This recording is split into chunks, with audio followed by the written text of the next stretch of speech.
सरस्वत्यै नमः। ओम श्री गुरुभ्यो नमः।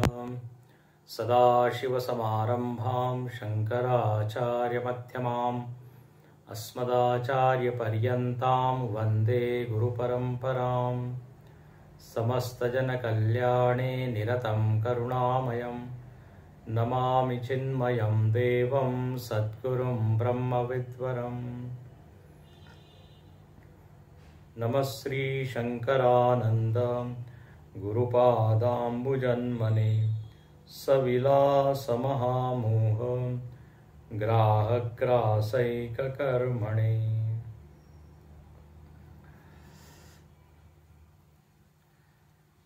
पंचदशिकार विषयानंद का विषय इस 15वें अध्याय में समझाते हैं और इस विषयानंद और ब्रह्मानंद को समझने के लिए मन की 3 वृत्तियों का निरूपण करते हैं। कहते हैं मन में 3 वृत्तियां हैं, शांत, घोर और मूढ़। इन तीनों वृत्तियों में समानता ये है कि सब में ब्रह्म का सत जो अंश है, सदांश, वो अभिव्यक्त हो रहा है। सभी वृत्तियों में है अस्ति भाव, उसको कहते हैं सदांश। जो घोर और मूढ़ वृत्तियां हैं उनमें सत और चित दोनों अंश प्रतिबिंबित हो रहे हैं। मतलब वृत्ति चेतनवान होती है, वृत्ति का भान होता है, वृत्ति का ज्ञान होता है। तीसरी जो वृत्ति है शांत वृत्ति, बोले शांत वृत्ति में सत, चित और आनंद तीनों अंश प्रतिबिंबित होते हैं। शांत वृत्ति में आनंद का अनुभव हम बहुत ही सहज ढंग से कर सकते हैं, लेकिन घोर और मूढ़ वृत्ति आने पर सुख का अभाव हो जाता है, शांति का अभाव हो जाता है, अनुभव नहीं होता। यहां पर उदाहरण दिया कि मन में जब कामनाएं आती है, ये कामनाएं व्यक्ति को अशांत कर देती है, चंचल कर देती है, उसको घोर वृत्ति का। और ये यदि पूरी नहीं होती तो क्रोध आता है, कामात् क्रोधो भी जायते। क्रोध का कारण देखिए कामनाएं हैं। कई लोग ये समझ नहीं पाते, लोग ये शिकायत करते हैं कि हमको बहुत गुस्सा आता है, क्या करें क्या करें। तो गुस्सा का सीधा कारण है बहुत इच्छाएं हैं आपकी, और इच्छा एक क्या है कि सारी इच्छाएं मेरी पूरी हो। जब वो पूरी नहीं होती तो क्रोध आता है। अच्छा, उसमें कोई बाधा बनता है, प्रतिबंध जिसको यहां शब्द कहा, तो उसका व्यक्ति विरोध करता है, उससे लड़ता है, उससे वाद विवाद करता है, तो उससे और दुख बढ़ता ही है। यदि विरोध हम नहीं कर पाए और उसने हमको हरा दिया, उसकी इच्छा पूरी हो गई, हमारी इच्छा पूरी नहीं हुई, तो बोले विषादग्रस्त हो जाता है। ये विषाद की वृत्ति भी दुख देने वाली है। तो क्रोध, विरोध, द्वेष, ये सारी जो वृत्तियां हैं, इसका मूल स्वभाव क्या है? प्रतिकूल होना, अशांत कर देना। और यहां तो स्पष्ट लिख देते हैं कि दूर दूर तक इन वृत्तियों के रहने पर शांति नहीं मिल सकती दूर दूर तक। डोंट एक्सपेक्ट कि क्रोध भी करे और शांति भी हो। तो सुख शंका भी दूरता महद दुखम क्रोधादिषु। अच्छा, अब जो तीसरी वृत्ति है शांत वृत्ति, इस वृत्ति के होने पर व्यक्ति को सुख मिलता है। तो कल भी हमने कहा था कि सुख के लिए वृत्ति की आवश्यकता है, वस्तु की नहीं। अब देखिए यहां इस शांत वृत्ति को लेकर चिंतन किया जा रहा है। ये 17वें श्लोक से, काम्य लाभे हर्ष वृत्ति शांता तत्र महत् सुखम भोगे महत्तरम लाभ प्रसक्ता विशदेव हि। काम्य लाभे हर्ष वृत्ति शांता तत्र महत् सुखम भोगे महत्तरम लाभ प्रसक्ता विशदेव हि। कहते हैं किसी के मन में इच्छा है, काम्य वस्तु की इच्छा। काम्य वस्तु मतलब जिसकी कामना है, कहते काम्य। अब इच्छा है कुछ खाने की, पीने की, देखने की, सुनने की, उसके मन में कोई ना कोई इस तरह से इच्छा आई है। अब कहते हैं ये जब इच्छा पूर्ण हो जाती है, जो इच्छा की तदनुसार काम्य वस्तु का लाभ हमको हुआ, उसको कहते हैं काम्य लाभे, प्राप्त हो गई। इमीडिएट रिजल्ट क्या होगा, तत्काल परिणाम क्या होगा, वह घटना हमारे चित्त पर क्या प्रभाव डालेगी। जैसे ही वस्तु की प्राप्ति हुई तो हर्ष वृत्ति, हर्ष वृत्ति, आनंद की वृत्ति, सुख की वृत्ति। सुख किसको कहते हैं, तो कहते हैं अनुकूलम वेदनीयम सुखम। परिभाषा, अनुकूलता की वेदना होना। यहां वेदना मतलब दुख नहीं है, तो वेदना शब्द का अर्थ दुख होता है। वेदना का अर्थ होता है जानना, विद धातु से। हाँ, अनुकूल वेदना मतलब अनुकूल अनुभव। तो जब अनुकूलता का अनुभव होता है तो उसी को कहते हैं सुख। प्रतिकूलम वेदनीयम दुखम।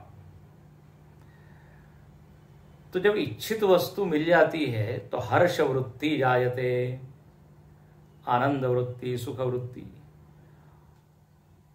कहीं कहीं पर इसी को लिखा है शांत वृत्ति, क्योंकि जहां आनंद है वहां पे शांति है, तो इसलिए यहां लिखा है हर्ष वृत्ति शांता। ये जो हर्ष की वृत्ति है इसमें कोई दुख तो है नहीं, ये क्रोध की तरह नहीं है, द्वेष की तरह नहीं है।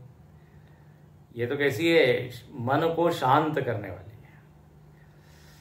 बोले बड़ा अच्छा लग रहा है, बड़ा मजा आ रहा है, मैं खाना चाहता था, ये वस्तु मिल गई, तो शांति शांति शांति, शांति का अनुभव होता है। उसे लिखते हैं शांता तत्र महत् सुखम। महत् सुखम बोले बहुत दिनों से इच्छा थी ये वस्तु मिल जाए, अब मिल गई। मन का विक्षेप क्या हो गया, शांत हो गया, अब प्रसन्न हूं मैं। तो हम जिसको चाहते हैं वो मिलने पर ये परिणाम होता है चित्त पर महत् सुखम। फिर क्या कहते हैं, इसी में वो अभी वस्तु मिली ही है, मिलने मात्र से हमको अच्छा लग रहा है। अब यहां कहते हैं अगली उसकी सीढ़ी, अगली स्टेप, भोगे महत्तरम। वो वस्तु का हमने भोग किया, उसके साथ संपर्क हुआ। अब मिठाई जो है हम चाहते थे, मिठाई आ गई, अब आने मात्र से महत् सुखम, अभी खाई नहीं है लेकिन आहा दर्शन करने से ही, रसगुल्ले का दर्शन करते ही मन में रस फूटने लगा, चमचम होती है, बोले आंखों में इसको देख के चमक आ गई। तो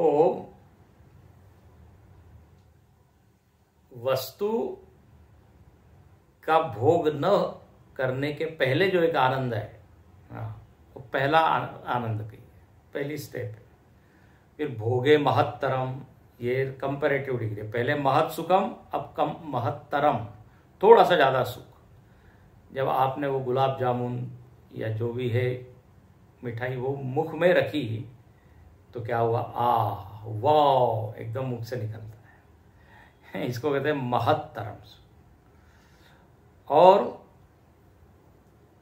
लाभ प्रसक्ता विषदेव, उसका जो लाभ हो रहा है और अधिक यदि हमको लाभ उसका होते रहे तो फिर तो और अधिक सुख मिलेगा।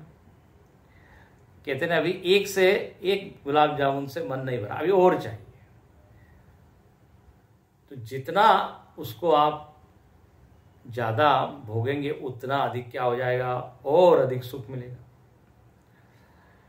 तो पहले यहां लिखते हैं कि लाभ की आशा से सुख, ये वस्तु आने वाली है, मिलने वाली है, बस अभी काम्य वस्तु मिली नहीं है लेकिन मिल जाएगी, उसको यहां लिखे लाभ, लाभ प्रसक्ता, आ रहा है, पार्सल आ रहा है, मैसेज आ गया है। तो जैसे ही ये खबर व्हाट्सएप पे आ गई, घर में खुशी का माहौल।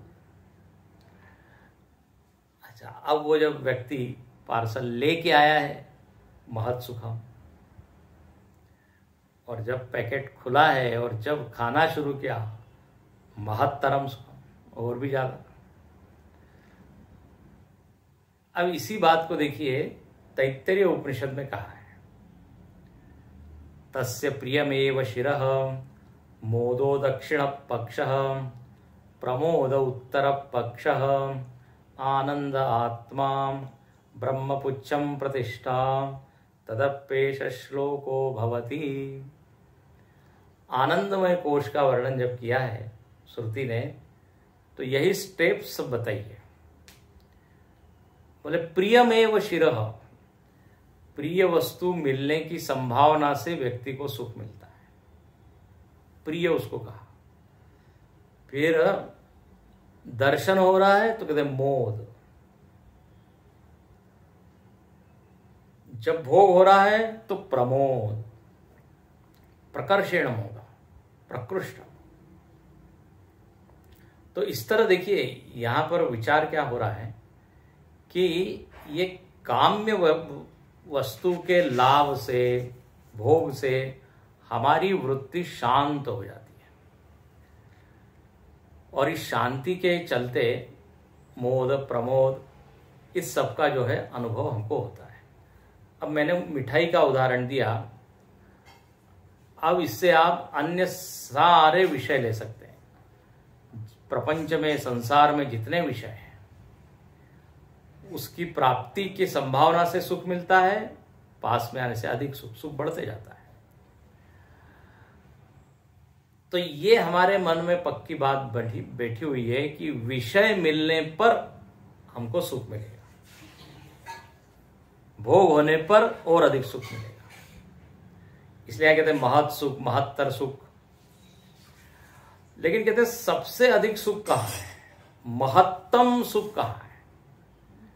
ये विषय की प्राप्ति से होने वाला सुख ही अंतिम है कि इससे भी आगे है?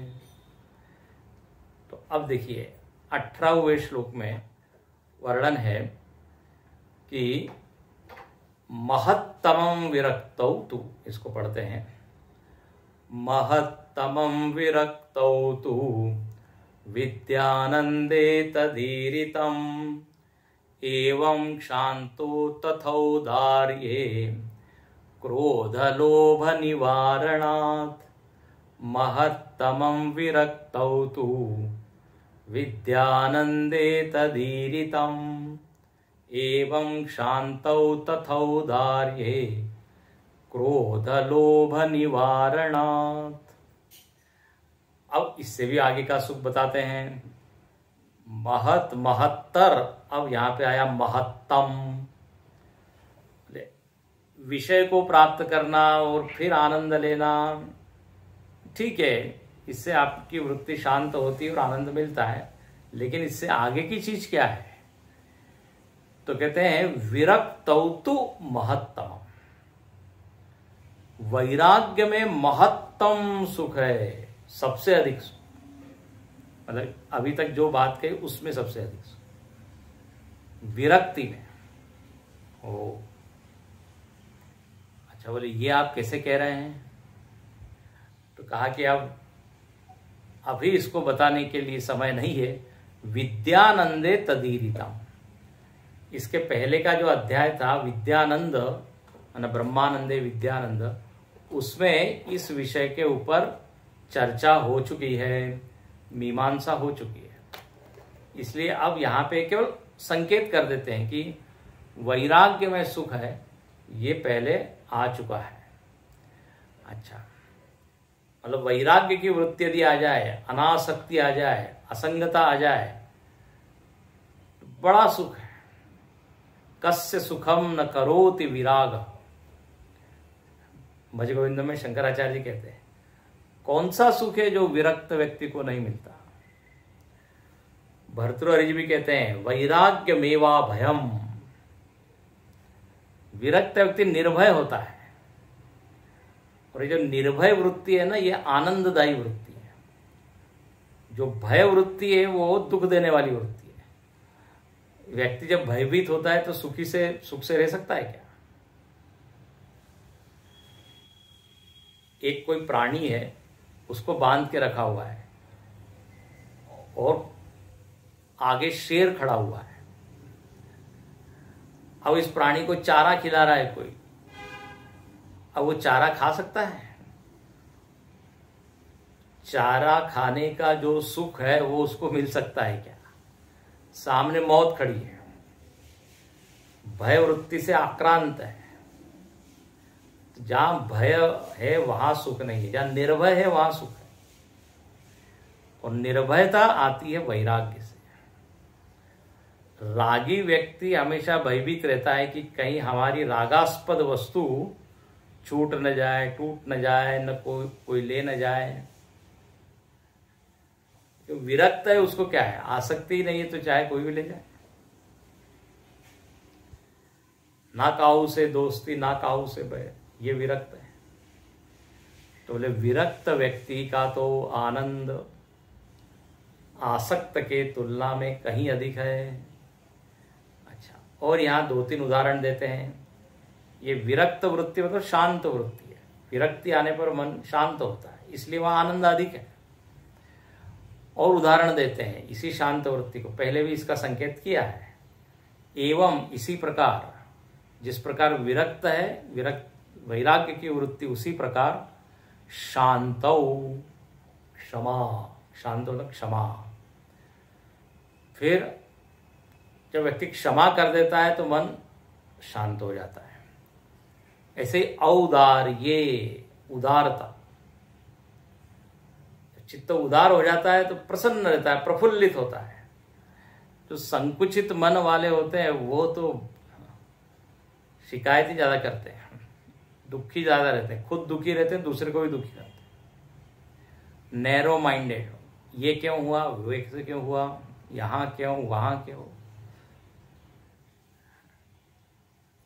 कूपमंडूक कहते हैं, बस उनको कुएं के आगे मालूम ही नहीं है कि कुछ है। और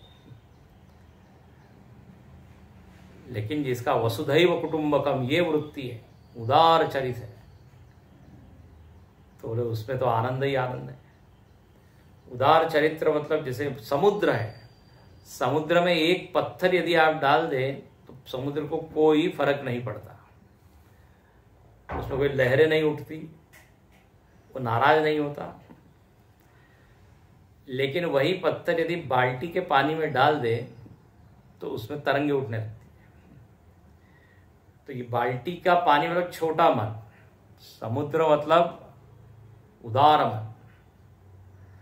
तो उदार में क्या है, उदार वृत्ति में महत सुखम, महत्तम सुखम, महत ही नहीं महत्तम।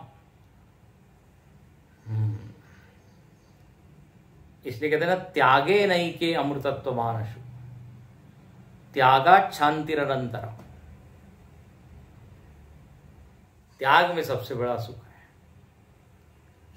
अच्छा, ऐसा क्यों है भाई? तो बोले क्रोध लोभ निवारणा, वैराग्य, शांति मतलब क्षमा, उदारता, इन वृत्तियों के होने पर क्रोध लोभ इत्यादि जो विक्षिप्त करने वाली वृत्तियां वो वहां है नहीं। घोर और मूल वृत्तियों का अभाव है वहां। इसलिए वहां ब्रह्म का प्रतिबिंबन बहुत ही आराम से, बहुत अच्छा है। पीछे हमने देखा कि अस्पष्ट जल में सूर्य चंद्र का प्रतिबिंब अस्पष्ट ही पड़ता है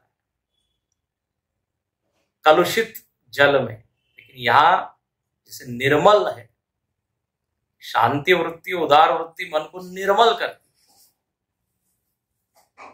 तो निर्मल मन में तो ये आनंद प्रतिबिंबित हो जाता है। इसलिए यहां पर इसी का विस्तार थोड़ा सा करते हैं। अभी तक जो बताया मानो इसी के ऊपर भाष्य कर दे। यद्यत् सुखम भवेत् तत्तत् ब्रह्मैव प्रतिबिंबनात् वृत्तिष्वन्तरमुखा स्वस्य निर्विघ्नं प्रतिबिंबनम्। यद्यत् सुखम भवेत् तत्तत् ब्रह्मैव प्रतिबिंबनात् वृत्तिष्वन्तरमुखा स्वस्य निर्विघ्नं प्रतिबिंबनम्। कहते हैं इस प्रकार जो सुख ये शांत वृत्ति आने पर मिलता है वह सब ब्रह्म के प्रतिबिंबन के कारण मिलता है। अब यहां देखिए रहस्य बताया। ये शांत वृत्ति में आनंद कहां से आता है? देखिए जगत में आप देखते हैं हर चीज का कुछ न कुछ स्रोत होता है। तो जगत में यदि सद्गुरु अस्तित्व दिख रहा है तो कोई एक अस्तित्व होना चाहिए जो व्याप्त है, उसको कहते हैं सत्य।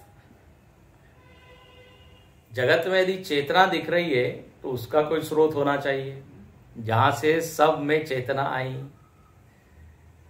चित्त। और ऐसे यदि आनंद सद्गुरु दिख रहा है तो आनंद का भी कोई ना कोई स्रोत होना चाहिए। अब देखिए यहां पर कहते हैं कि ये जो आनंद हमको शांत वृत्ति में दिख रहा है वो वृत्ति का नहीं है, न तो वृत्ति का है न तो विषय का है। वो जो आनंद है वह ब्रह्म का है। हो इसलिए लिखते हैं यद्यत् सुखम भवेत्। जो जो वहां सुख हमको लग रहा है वैराग्य में या उदारता इत्यादि वृत्ति में, तो वृत्ति का नहीं है, वो ब्रह्म का है। ब्रह्म चूंकि आनंद रूप है और ऐसी शांत वृत्ति आनंद को प्रतिबिंबित करने में समर्थ है। ध्यान से सुनिए, योग्य है, इसलिए वहां पे प्रतिबिंब हो जाता है, पड़ता है। और देखिए यहां लिखते हैं वृत्तिषु अंतर्मुखा स्वस्य। ये जो वृत्तियां हैं ये वृत्तियां क्या है? अंतर्मुखी वृत्तियां। और जब अंतर्मुखी वृत्ति होती है तो उसमें ब्रह्म का प्रतिबिंबन होना सहज है, बड़ा सरल है, आसान है, मतलब स्पष्ट है। क्योंकि उस वृत्ति का क्या है? स्वभाव है। पीछे हमने देखा था कल विषय यह आया था कि मलिन जल में अस्पष्ट प्रतिबिंब और शुद्ध जल में स्पष्ट प्रतिबिंब। आखिर ऐसा क्यों? तो बोले इसमें ब्रह्म का कोई पक्षपात नहीं है। ये उस पानी का स्वभाव है।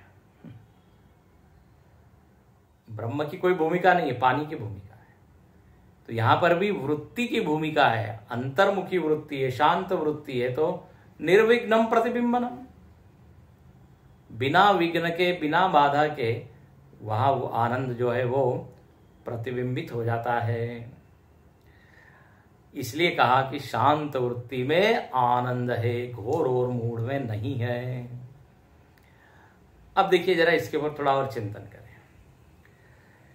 देखिए होता यह है कि जब व्यक्ति के मन में कोई कामना या इच्छा आती है तो उससे दो चीज होती है। एक तो मन बहिर्मुख हो जाता है, सारा ध्यान किधर जाता है, उस विषय पर। और दूसरा मन में विक्षेप होता है कि वो वस्तु कब मिलेगी, कैसे मिलेगी, कहाँ मिलेगी। और ये मन मतलब समझ लीजिए ऐसा चंचल पानी, पत्थर डालते जैसे पानी में लहरें उठती है। तो ऐसा जो मन है, चंचल मन, विक्षिप्त मन, ब्रह्म वहां पर अंतरंग में बैठा हुआ है, आनंद अंतरंग है। लेकिन उस कामना ने क्या कर दिया, उस मन को इतना विक्षिप्त कर दिया कि भीतर के आनंद का क्या हो गया, आवृत हो गया, ढक गया। उस आनंद का बोध ही नहीं। हमको अब लग रहा है आनंद विषय में, विषय में, विषय में। अब इसके चलते क्या हुआ कि अपने घर के आनंद को तो खो बैठे हैं। अब होता है कि प्रयत्न करके उस वस्तु को प्राप्त किया तो प्राप्त करते ही मन का जो विक्षेप था, कब मिलेगी वस्तु, कहाँ मिलेगी, कैसे मिलेगी, वो सारे विकल्प क्या हो गए, शांत हो गए। अब शांत मन हो गया तो वही जो बैठा हुआ ब्रह्म है वृत्ति के पीछे ही, वो वहां प्रतिबिंबित हो गया। तो अब हमको आनंद मिला। अब देखिए यहां रहस्य की बात, मजे की बात। हमको अब क्या लगा कि विषय के मिलने से आनंद हुआ, बाहर से आनंद आया। एक्चुअल में बात थी भीतर से आनंद आया। बोले भाई भीतर ही था तो पहले क्यों नहीं मिला? अरे बोले क्योंकि आपका जो माध्यम था, मीडियम, वो आपने डिस्टर्ब कर दिया ना। उस कारण से होते हुए भी वहां पर नहीं दिख रहा है। उस विषय ने केवल एक काम किया, ध्यान से सुनिए, आनंद नहीं दिया, मन को शांत बना दिया, मन का वातावरण निर्मित किया। इसको कंड्यूसिव एटमॉस्फियर बना दिया, उसमें आ गया आनंद। इसलिए लिखते हैं कि वो वृत्ति अंतर्मुखी हो गई, शांत हो गई। सो वृत्तिषु अंतर्मुखता निर्विघ्नम प्रतिबिंबनम। अब यहां पर एक सीखने की बात इससे ये आई, समझने की बात, कि हमको प्रयत्न विषय की प्राप्ति के बजाय मन को शांत करने के लिए, अंतर्मुखी के लिए बनाने के लिए करना चाहिए। देखो इस पर थोड़ा और विचार करें। पहले बताया विषय के आने से विक्षेप की शांति होगी और विक्षेप की शांति से आनंद मिलेगा। अब यदि कोई विरक्त व्यक्ति है तो उसके मन में तो कोई कामना है ही नहीं, विक्षेप है ही नहीं, तो मन उसका शांत है, तो बिना विषय के भी उसको जो है आनंद है। उसका केवल एक ही प्रयत्न रहेगा कि भाई मन शांत रहे, दैट्स ऑल, नॉट दैट कि वस्तु मुझको मिले। अब उसकी क्या स्थिति होगी? मन यदि कोई अशांत कर रहा है तो उसको वो बाधा लगेगा। ध्यान से सुनिए, मन शांति में कोई बाधा पड़ी तो उसको वो उसमें नाराज होगा। शांति से बैठा है, कोई विषय की इच्छा भी नहीं है, आनंद से बैठा है, पक्षी आवाज करने लगा, अब हो सकता है उसको पक्षी ही क्या बाधा के रूप में दिखाई दे, क्योंकि मन की शांति क्या हो गई, डिस्टर्ब हो गई। जैसे जो विषय प्राप्त करके सुख प्राप्त करता है, विषय को प्राप्त करके विषय में बाधा पड़ने पर उसको अशांति होती है। फर्क देखिए, यहां पर विषय नहीं है, यहाँ शांत मन है और उसका आनंद ले रहा है। यदि कोई आ गया तो उसको जो है दुख होगा। अब इसका मतलब क्या है? विरक्त व्यक्ति की शांति, सुख या आनंद मन की शांति पर निर्भर है। अब ये ब्रह्म का प्रतिबिंबन वहां हो रहा है, इसलिए शांति मिल रही है। अब इसको कहेंगे आप सापेक्ष शांति, सापेक्ष सुख। ये शुद्ध ब्रह्म का सुख नहीं है। ये कैसा है? वैराग्य का सुख। एक वृत्ति चाहिए, अंतर्मुखी वृत्ति। तो आनंद के लिए बार बार क्या चाहेगा? एकांत में बैठे, कोई हमसे बात न करे, बस।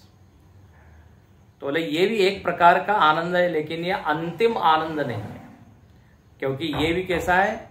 उपाधि परिच्छिन्न है, परिस्थिति सापेक्ष है। मन की परिस्थिति उसको बिल्कुल अच्छी चाहिए। अच्छा, अब इससे नीचे आइए। जो विषयों में हमको आनंद मिल रहा है वो भी अंततः ब्रह्म का ही वहां प्रतिबिंबन है। अब चाहे आप खेल का आनंद ले रहे हो, भोजन का आनंद ले रहे हो, कोई भोजन बनाने का आनंद ले रहा है, कोई भोजन खाने का आनंद ले रहा है, संगीत का आनंद है, गा रहा है, बजा रहा है, उसको आनंद आ रहा है, सुनने वाले को आनंद आ रहा है। फिर कोई चित्र बना रहा है, चित्र देख रहा है, सबको आनंद मिल रहा है। कोई सो रहा है, उसको आनंद मिल रहा है, कोई खेल रहा है, उसको आनंद मिल रहा है। ये सारे विषय आनंद है। क्रीड़ानंद, निद्रानंद, साहित्यानंद, संगीतानंद, चित्रानंद, सिनेमानंद, ये सब के सब आनंद है। लेकिन इन सारे आनंदों में बहुत ज्यादा निर्भरता है। इन सारे चीजों से मन शांत हो रहा है, किसी का खेल से, किसी का संगीत से, किसी का चित्र से, किसी का भोजन से। हमको लगता है कि इन चीजों से आनंद मिल रहा है। नहीं नहीं, ये सारी चीजें निमित्त है, याद रखना। कारण है मन को शांत करने में। तो ये भी सापेक्ष आनंद ही हुआ, प्रतिबिंबित आनंद ही हुआ। वैराग्य व्यक्ति, विरक्त व्यक्ति जो है वो मन को अनासक्ति के कारण शांत करता है, और ये जो भोगी व्यक्ति है ये आसक्ति के कारण शांत करता है। लेकिन जब तक शांति नहीं होगी मन में, प्रतिबिंब नहीं होगा। इसलिए यहां पर शुरुआत में ही कहा था कि जो विषयानंद है वो ब्रह्मानंद का ही अंश है, मतलब ब्रह्मानंद का ही प्रतिबिंब है। हो गया ना ये सिद्ध। अब कोई कहेगा यदि ये क्रीड़ानंद, साहित्यानंद, संगीतानंद, ये सब ब्रह्मानंद का ही यदि प्रतिबिंब है, ब्रह्म का ही प्रतिबिंब है, तो क्यों ना हम उसमें ही लगे रहें। आफ्टर ऑल वो भी ब्रह्म का ही आनंद है ना, आप ही बोल रहे हो। आनंद के 2-3 स्रोत तो है नहीं। बोले इसमें दिक्कत ये है कि बहुत ज्यादा गुलामी है, और ज्यादा देर तक आप उसमें रम नहीं सकते, थक जाएंगे। क्रीड़ानंद, साहित्यानंद, ये शाश्वत आनंद का अनुभव नहीं करा सकते। इसलिए इससे बेटर आनंद कौन सा है? वैराग्य का आनंद, जब विषय निरपेक्ष मन शांत है और वह आनंद मिल रहा है। अब इससे भी ऊंचा आनंद कौन सा है? तो अब वो निरूपण आगे होने वाला है। ब्रह्मानंद, शुद्ध ब्रह्मानंद, जहां पर उसको वृत्ति की भी अपेक्षा नहीं है कि वृत्ति शांत हो, सर्वदा आनंद में। रसो वै सह रसगम लब्ध्वायम् नंदी भवति को येवान्यात् कप्राण्यात् यदेश आकाश आनंदो न स्यात्। आएगा आगे। रसो वै सह, ब्रह्म है और आनंद है, बस। उसका वर्णन अब आगे करेंगे। आज हम यहीं रुकते हैं। ओम पूर्णमदः पूर्णमिदं पूर्णात् पूर्णमुदच्यते पूर्णस्य पूर्णमादाय पूर्णमेवावशिष्यते। ओम शांति शांति शांति। हरि ओम। श्री गुरुभ्यो नमः। हरि ओम।